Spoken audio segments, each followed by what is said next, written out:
DOMS. Does muscle soreness always necessarily equate to muscle growth?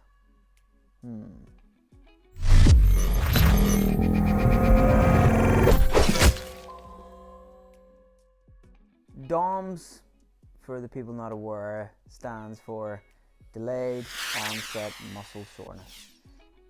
I'm sounding like a proper coach now, proper scientist.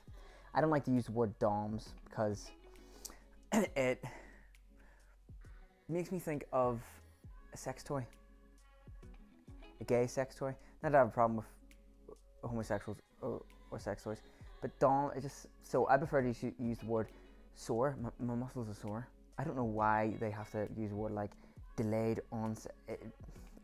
It's kind of a little wankery. But then again, fitness gurus and doctrines need to kind of satisfy their 4 years studying this shit and make it sound a bit more technical. But the reason why I bring it up is because the other day I had it was after a leg day and I just hit a fresh PB on my squat, and my quads for now the next couple of days were in tremendous pain. And sometimes I get it, sometimes I don't. And I was limping around like John Wayne, or like John Wayne who'd just been bummed. So it got me thinking, and back to the common sort of thought process that people do have is, well, I must have done a good job if I'm sore, right? Because that's what you kind of think straight away. I mean, the essence of all this is straight away thinking is you've damaged the muscles, and now the next day you start to feel sore. I mean, that's the most easiest approach to all this, I think. But does that necessarily always mean that it's a good workout? I mean, there's sometimes the next day you may not feel pain at all. I mean, does that mean that then the muscle isn't growing? So I think first of all we need to define exactly what causes the muscle to be sore. Well, there's a number of things that can cause a muscle to be sore, right? The first common one, right, would be you trained it. You went to failure. You did something an exercise you hadn't done before. You maybe did a lot more volume, a new program. Or maybe it's a lack of sleep. Or maybe it's bad nutrition. Or maybe it's not the right supplementation. Or maybe your genetics are shit. There's a whole sort of ton of things that this could be. So this is why it's very important when we're talking about, because we're trying to effectively pinpoint exactly what's going right and what's going wrong. Now, this is not me trying to be a bitch, thinking too much into this for content purposes. This is trying to be actually helpful, but in a matter of approaching it like Occam's razor, trying to find the most simplistic method, telling you is the right one. So we think of it in that way of what causes it. So you could be new to the gym, could be newbie gains, and obviously every time you hit a muscle you just could be really sore the next day. Or it could be the list of other things that I've mentioned. You're going to failure, you're focusing more on the eccentric movement, the negative, the lower portion of the weight. It could be so many things. But on the other hand, you could just be really genetically gifted and you may not get sore at all. But we need to pinpoint what is exactly effective and what's wrong. And more importantly, what's holding you back. And also, to make it more confusing, is it good or is it bad? So is it necessary? Well, that depends. So if the muscle is sore the next day, let's go on the thought process straight away that yes, that means that the muscle is growing. So it's a good thing. So if the muscle is sore, that is a good thing. Kinda. Right? It means to say that now you know that your system is trying to repair that muscle damage. Protein synthesis is doing its job. All being well, the protein synthesis can deal with the recovery that the damage you just put on it. You see, when you damage a muscle cell or fibrous cell and you get mini tears, you may have done it to the point where you've tried it too much. And the protein synthesis can effectively actually recover it to its full, protein synthesis cannot do its job to allow full recovery and then some. So it can't recover it back to a state of normality, but it can't allow you to grow from that last stress as well. If it's the point where you're damaging it too much, protein synthesis can't really fill that hole, and effectively you're back to square one. Or in some cases, you're actually at a worse hand. So we need to sort of define that.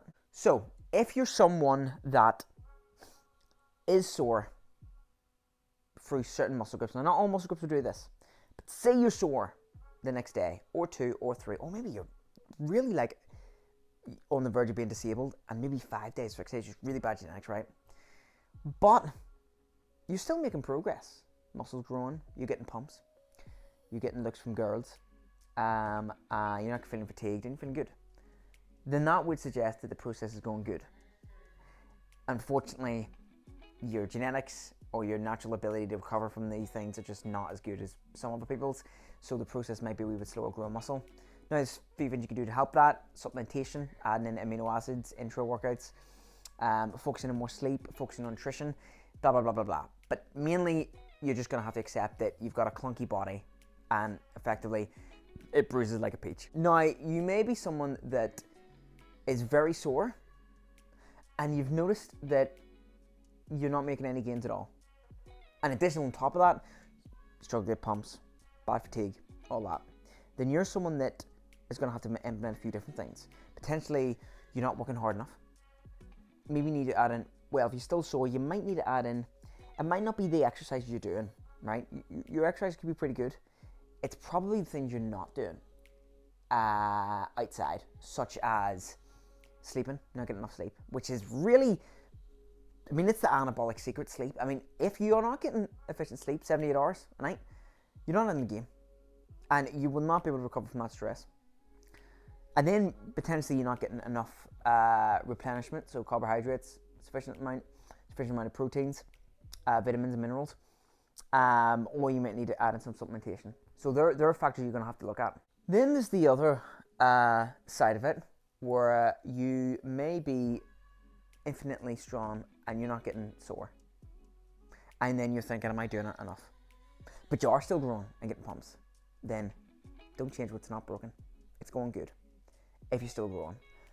But if you're not getting sore, but you're not growing, then again, that should be an alarm bell in your scientific experiment, because this is a scientific experiment we run when we do this, that something is not going right. You may be someone that needs to add an additional working set or train properly, close or to failure. And the sleep and supplementation may not be a problem. It may be the actual training. And if you're someone that comes in the gym and just feels like doing a few bicep curls, talking to your friend about what they watched last night, it's not going to be enough. You need to give a lot more focus and a lot more intensity, focus on a lot more slow of the movement, eccentrics. There's so much that you could be doing that you're probably not utilizing right now. Why does it all matter? And that's the most important thing. Why does this all effectively matter? If you're not recovering properly, two things. One, if the muscle is damaged and you want to hit it the next day. So there's a common, you've heard of this, that a muscle should be hit again within 48 hours to 60 hours, around that time, right? That's the time that a muscle is meant to be fully recovered, so you can then hit it again, and that's the most efficient time. But say your muscle is not recovered within 2 days, so you should go by that mantra, that biblical approximation that, oh, well, it's been 48 hours, so I must be able to train it again, but it's sore. No, you may not be able to actually do that. I mean, it's okay for a textbook to say that, but you physically cannot do that. If your muscle is still sore and damaged, you'll run into two actually additional problems with that. One, you won't be able to contract the muscle properly. You won't be able to generate enough fibers and force to actually do the work, so you'll be cutting yourself short. And two, if you're very sore and you continue to do it, you may actually kill muscle cells, and that's been demonstrated. So you'll be even degressing even further. So it's very much listening to your body, this. It's not just listening to what someone says. It's like the whole thing of, after training, I must consume protein within a 30-minute radius. Oh, what? Someone's going to shoot your family. Nothing happens. In fact, the window's about 78 hours. It's just tends to be good practice to replenish yourself after the workout and kind of remind yourself. I don't know where the idea of 30 minutes came from. And then they opened it to, oh, well, it's around an hour. Oh, thanks. Oh, thanks. Give me 30 more minutes from dusk till dawn until I'm chased out of the village and shot. It doesn't matter. And it's these kind of ideas that kind of snowball in and give people this stupid idea. So just think of, you listen to your body. If your muscle group's still sore, now there's sore and the sore. If it's just feeling a little bit antsy, you could probably train through it and you'd be good, right? There's no need to be a bitch about it. But it may be to the point where you're like, no, this is fucking sore, and this is just going to be doing more damage. And then if you hit it again, then there's the other issue of your body is trying to recover from whatever you did to it, whatever abuse you give it, and then it needs to recover again from it. It's just nonsensical. So that's why it matters, and also matters for another reason: frequency.